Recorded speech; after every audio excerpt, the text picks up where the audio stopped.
Why, hello, good morning, everyone. Good afternoon, good evening. Paul Trani here, going to dive into today's creative challenge in Photoshop, of course, and I'm just so happy to be here. So hello, Stony, Ted, Afrosia, Tim, Clarissa, everyone. Hello, good to see you. And anyone else who's maybe not on Behance, want to say hello to you as well.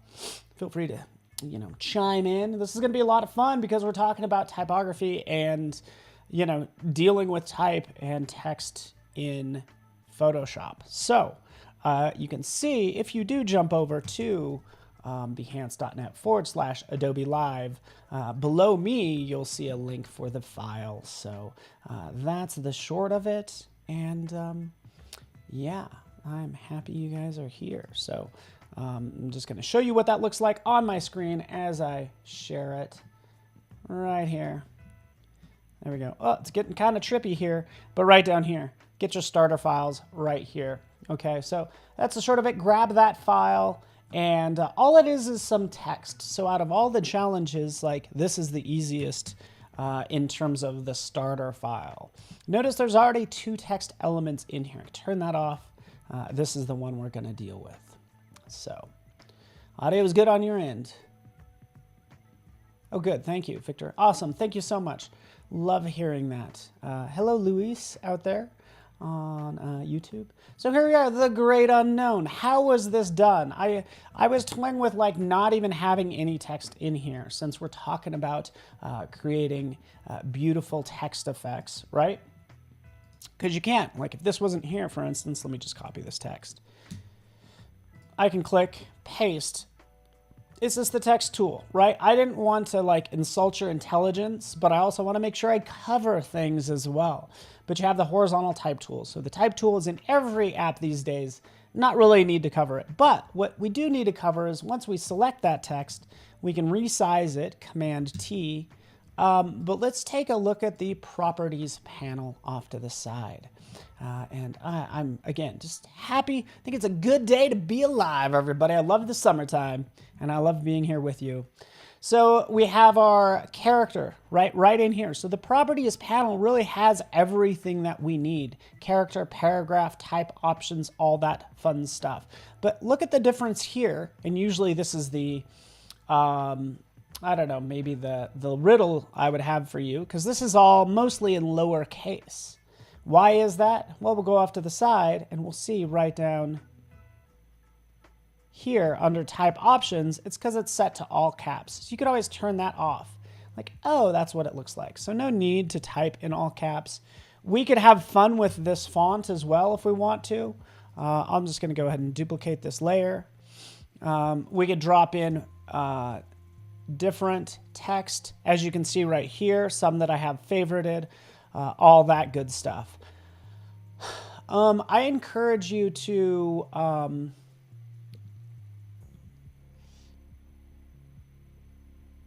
awesome. Thank you, Victor, for that. I encourage you to like use variable fonts. Variable concept fonts are fun because you get these additional sliders. So now for this Acumen variable concept font, I could say, hey, you know what? Make the weight much thinner. Maybe I want to go with that. Or maybe make the width thinner as well. So a couple different things we can do. And what it's doing is it's rifling through all of these fonts that the typographer made, right? So these are individual. It's not a faux bold. It's a legit new font, if you will. Font character style, I guess, or font style. But anyways, that's why I like concept fonts, or excuse me, variable fonts, because you're going to have these variable widths and things like that. So, all right. And then also what I like to do is when we talk about type, we can sort through them, different classes. We can go to script. We can go even just type in something or just roll over what you want. And like, oh, maybe Alicia might be good. Let's try Alicia. What do we have for Alicia? We start to take a look at this font, which I'm not that familiar with. Let's try like Edwardian, for instance, or even I feel like Dulcinea would have some good alternate glyphs, maybe. Let's take a look. Oh yeah, it does. So some fonts have alternate glyphs. So as I take a look at this G, I can go with this swirly G, or I can get into a crazier G with all the swirls and all the fun stuff. So you will have alternate glyphs for certain fonts. Usually it is largely the script fonts, but you can see what you can do there in terms of fonts and stuff like that. Right?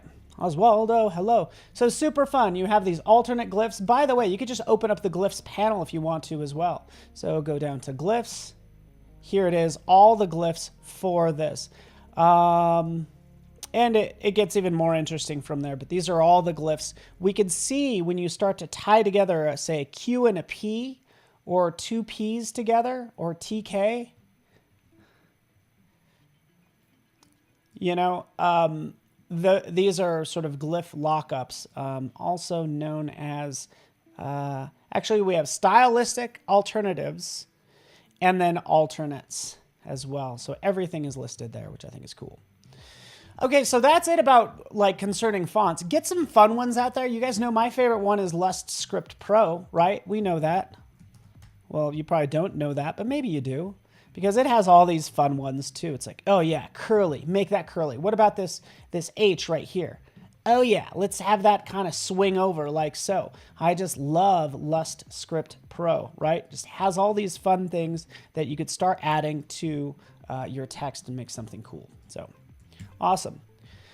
But we are diving into the great unknown. So let's just go back to our first font. Pick whatever font you want. The big thing is like, you know, once you have it established that you want, I'm going to be more of a traditionalist.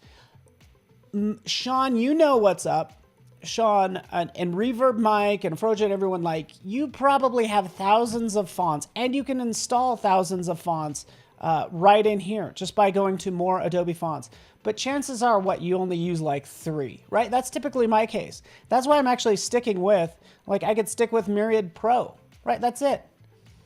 I'm really basic because I think it's fun to take a sans serif font and then bend it to our will, which is our goal. Okay. Yeah, Lust Group is pretty cool. I shouldn't have deleted it, huh? Maybe I'll bring it back. We'll keep that right there. Yeah, buddy. Okay, so let's dive into this. It's going to be all caps. Let's maybe even adjust the line spacing like that. And let's have some fun with this, right? There's different things we could add to this text. We're going to go into layer effects, just like the description says. If you double click to the right of any layer, you can add additional layer effects. So you can come in here and say, hey, you know what? I want to give this a drop shadow. Bingo, like that. There's our nice, subtle little drop shadow. You could hardly even see it, but it is there. And this is what's fascinating, is once you've added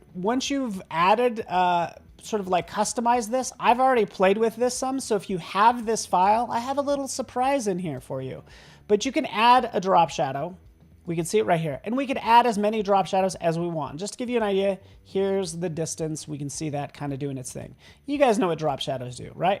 Cool. Again, I don't want to talk down to anybody, but again, this is all about daily creative challenges. Well, guess what? You can add an additional drop shadow.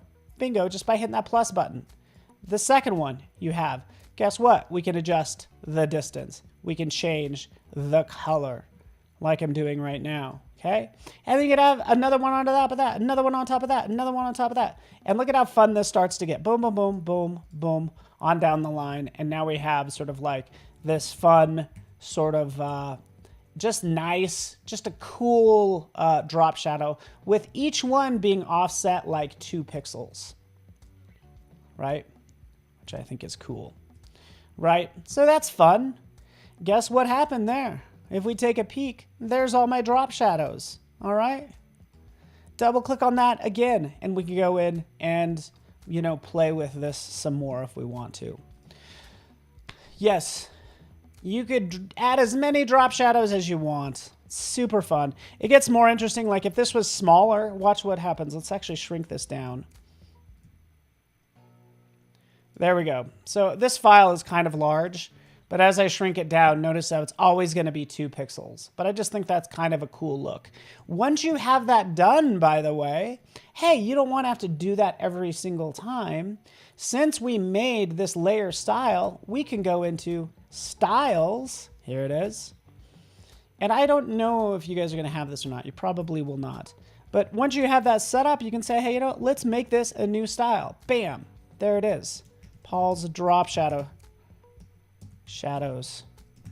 Like so. Boom. There it is. And you can apply it later on. So if you have your other text like we have right here for this one, and we want to apply it, we can just go ahead and click. Or click to add this one. See how fun this is? Look at this one. Isn't this one cool? This one's even better. I think this one, I added a lot more, and you could just see how that looks. But boom, boom. Super fun. All right, we're just having fun with maybe the great unknown for you. Maybe not. But if it is a layer style, you can save it to your styles panel, and you can turn around and have some fun with this text all you want. So as you make more, it can get super interesting. What's happening with all of these? There's gradients, there's drop shadows, and some other things. But I'm going to take this to the next level, right? This is all about beautiful text effects. Let's have some fun, right? So again, this is kind of neat. Yeah, boom, boom, boom. You guys get the idea.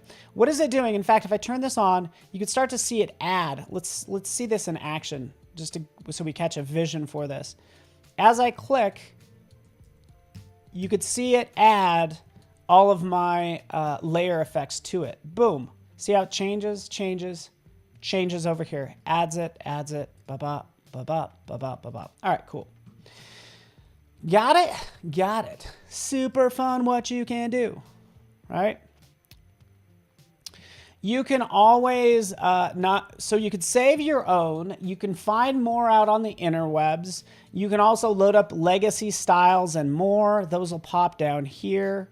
Usually legacy styles and more, and you could just kind of go nuts, right? So I don't know what yours looks like, but we're gonna, again, kind of dive into this. We're gonna take this into the next level. Does that sound good? You ready? Let's do this. Because I do not like that leopard, but really make whatever you want. Guess what? We could drag this to the trash. We're like, hey, we're not crazy about it. Grab that effect, drop it into the trash, boom, we're back to normal. But let's have some fun. You guys ready for this? We are going to go back into our layer style. We're going to throw on a gradient overlay, right? And let's just change this back just so you know this is just a black to white gradient. That's typically going to be your default, right? Like that. Something like this, okay? We could change the angle, all that fun stuff.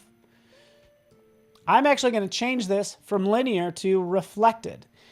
And what I'm going to do is I'm going to add a bunch of grays to this text, and then we're going to add an adjustment layer to it. It's going to be awesome. So there's my gradient overlay. We'll go into bevel and emboss. We'll have add a little bevel and emboss. Let's actually reset this back to the default. This is what the default's like, right? We can see that depth, all that fun stuff, right? We can see the size, right? But I want to add as many variances of gray in here as possible. So I can go into the gloss contour and maybe try that. That might change it a little bit. Yeah, not too much. That's okay. The third one I'm going to add is satin. Turning on satin, and let's just restore to default. Doesn't look like it adds much, but if you go into the contour for satin and just play with these, click around. Oh, these are the varying levels of grays that I want. So it's going to get really cool here in a second. Okay, so we'll add just some fun, a fun hill in the contour section. We'll go back to the gradient overlay. Maybe we'll scale it up a touch. I want something like this. So that's all we're doing. Love me some satin. I love the satin as well. Okay, so this is where it gets cool, guys. You guys ready for this? And it gets a little tricky, but check this out. We are going to add an adjustment layer. Right down here. Whoop, ba-doop. Click right here. There's layer mask. Here's our adjustment layers. We can add our solid colors, our gradients, brightness and contrast, do all this fun stuff like we added yesterday. But I want to get into, I don't know, gradient map. Okay, so we've already used a gradient, but let's hit in gradient map. Let's turn this on. What happens? Opens up this properties panel. And what this is saying is it's going to change all of the blacks to white and the whites to black. In fact, I could reverse it. But this is what it does. It remaps everything in there. And this is the adjustment layer that it adds. So we'll turn that on and off, bump, bump, bump. Not that interesting. You're like, that's kind of cool, whatever. We'll go into our gradients in our properties panel and we'll change this to something else. So we'll go in through here and we'll click and you can see it's remapping all the blacks and whites to this new gradient map or gradient that I'm selecting, like this one. I like this one, so that's what I'm picking. And how is everybody doing? Right? Good. So I'm going to select this one. Bam. Let's go colorful. Why not? Pick any gradient you want. Also, same with styles. You can append default gradients. You can append, anytime you see this little gear, it's like, hey, you know what? You can add default gradients or sometimes legacy gradients or legacy styles or legacy swatches or legacy shapes, right? But that's what we're going for, is we're remapping all of this. And look what it does to the grays. Like, let's turn this off. Boring, and now it's awesome.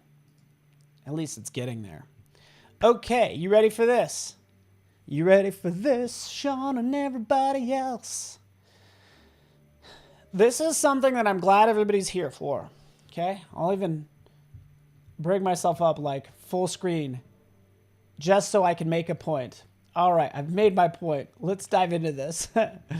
In here, what happens if I just want to turn the text into this multicolor array of awesomeness, right? What you might say is like, yeah, I will turn this into a clipping mask. And clipping masks are cool, because if I create a clipping mask, it's going to go ahead and clip the contents of this layer that I'm on to the layer beneath it. So let's create a clipping mask. And you'll do that. You'll go, pop, and they're like, oh, it disappears. And this is the only snafu, if you will, that I'd say you have to watch out for. These layer effects will override any clipping masks. That's what's happening. So we'll turn that off. And you can see it actually is remapping the colors. It's just remapping the whites to the blues. But that's what's going on there. So how do you get around this? This is the question I would ask you. Like, how do you get around this so you can add that gradient map to this layer? Well, the way you get around that is by adding a layer group, aka a folder. Bingo. Here's our folder. We'll put this in the folder, shablamo, and then we'll take this gradient map and we'll put it on top, right? So now, sorry, hopefully this isn't too confusing. But now that it's in this group, this is just, you know, the great unknown is all that's in here. Unknown. Now we'll turn this on, and then we'll clip this to a folder. Bingo. And that's how you get around it. Okay. So yeah, so Reverb Mike, you could control click the text and then click the mask button at the bottom. True, you can do that. But then if I change the text, which I'm going to, then I have to change that mask and all this stuff. So yeah, so anyways, that's how you get around it. That's how this will overlap anything that's in here. In fact, check this out. Let's add a new layer. We'll just select a brush, right? We'll select a normal brush, not any of Paul's crazy brushes. And now we'll paint, and you can see that it's obviously applying that. Let's paint right in here. Look at that. Right? So what's happening here? Is this making sense? Or are we losing our minds? Let's fill this. You ready for this? I'm painting in black and white. Boring. Let's do that again with our gradient map turned on, and then we get this awesome sort of spectral of color, right? So look at that. How cool is that? Let's take the flow down a lot. But look, I can just kind of go in and it's like, oh, now we're getting, you know, sort of characteristics of the unknown in there, right? Isn't that kind of neat? And all we're doing is painting. So that's fun. Or make a smart object with your text layer. Boom, Frank's got it, buddy. I'm going to do that as well. I love it. So we'll turn that off. We'll go back to our text. There we are. We can see what's happening. This is not special yet. We want nebulous, the great unknown, kind of like those brush strokes that I was just pointing out. And so, yeah, Frank, perfect. We're on the same page. Let's convert this to a smart object, right? I could do this a couple of ways. Let's, I'm just going to jump this layer really fast. We're going to get rid of, I actually want to get rid of that. I can convert this to a smart object. Bam. Here's my smart object. The great unknown smart object. There it is in white. And then I'm actually just going to put this layer effect on that smart object. Right? So now I can still kind of control the bevel and emboss on top of the smart object without going into it every single time. Right? Okay. But to Frank's point, hey, we want to go ahead and have some fun with this and get all spacey and cool. Let's do that now. You guys know my favorite filter. Oh no, here it comes. Really? Do you have to do this all the time, Paul? Yes, I do. Liquify. It's the great unknown. We're making it trippy. Let's go into liquify. And now here we can have some fun with this text. We can start pushing it around, okay, just by using, right up here at the top, whoop, forward warp tool. We can just like push that around, zoop, zoop, zoop, zoop, right? And we can kind of get fun with this. We could make parts really bulbous, if you will. Bulbous. What a weird word, bulbous. And we can construct it back to its original if you want to as well. But that's all I'm doing is like, let's make some parts maybe a little bit bigger or maybe even smaller. And anytime you have a tool that does one thing, we want to go the opposite way. We don't want to do a bloat. If we hold down the Option key, it'll switch to the pucker tool. So I'll use the bloat tool to blow that out, and then I'll hold down the Option key with that same tool and push it in. So that's what I'm doing, is just getting some cool like distortions in here. You know what? I think Ted, by the way, I used Liquify yesterday, so I only made it to day 1. Yeah, it did not last long. But tell me this isn't fun, huh? I dare you. Tell me this isn't fun. Right? We could pull this down like the great unknown. It's going into the unknown. Click OK. Boom. There we are. Let's turn on our gradient map. Boom. There we are. It's getting really fun. Yeah, I did Liquify yesterday when we were making a profile pic because it recognizes faces, right? The cool thing is, right in here, we can see whatever effect you add is going to just appear right here. Since this is a smart object, it's like, you know what? I gotcha. I'm not going to jack with the text. I'm just going to put a layer on top and make it extra special for you. Oh, yeah, that's right, Ted. You were right. I did, but I deleted the smile, so it didn't really count the adjustment in the eye. So let's do some more fun stuff with this. Let's go into blur gallery, right? So again, with text, as soon as it's a smart object, you can add as many filters as you want. Treat it like any other sort of pixel-based layer. So in here, I might want to, let's do like, do I want to do an iris blur? Let's try it. You're like, iris blur, will that work? Oh, we could try it. Iris blur. Here, it gives me the opportunity to kind of blur out the edges, like so. Okay, and all I'm doing is grabbing this center control on your actual object, and we can make it kind of blurry like that, right? So we could use this, like say for instance, and I do this all the time, I'm like, well, did I want the iris blur? Not to worry, you can jump in and say, hey, you know what, give me a field blur, right? And I can turn off the iris blur.